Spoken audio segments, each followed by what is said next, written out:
एक परमाणु बम जिसने दूसरे विश्व युद्ध की पूरी तस्वीर बदलती थी, क्या वो परमाणु बम और वो न्यूक्लियर एनर्जी कभी भारत के पास होगी? ऐसा कभी आपने सोचा है? क्या आपने कभी ये सोचा था कि 2025 में यही ऊर्जा के मामले में भारत टॉप 10 कंट्रीज में शामिल होगा? शायद आपने नहीं सोचा होगा, ना ही कभी आपने सपने में भी ये देखा होगा, पर ये सपना देखा था एक न्यूक्लियर मैन ने, एक ऐसा वैज्ञानिक जिन्होंने ना बल्कि सपना देखा बल्कि सपने को हकीकत में लाने का भी काम किया था। उस वैज्ञानिक का नाम था डॉक्टर होमी भाभा। पर ये रास्ता इतना भी आसान नहीं था, इसके लिए उनको अपनी जान तक गंवानी पड़ी है।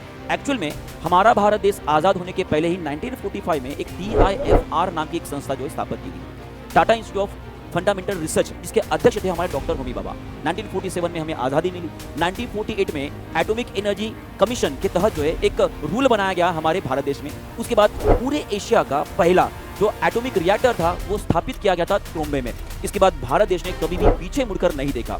1974 पोखरण राजस्थान में भारत ने अपना सबसे पहला परमाणु परीक्षण किया, जिसको नाम दिया गया था स्माइलिंग बुद्धा, माने कि हंसने वाला बुद्धा। और उसके बाद वो परीक्षण सफल होने के बाद पूरे विश्व को पता चल गया था कि भारत भी अभी उसको पास भी न्यूक्लियर एनर्जी आ गई। Widespread atomic power industry in the world will necessitate an international society in which the major states have agreed to maintain peace.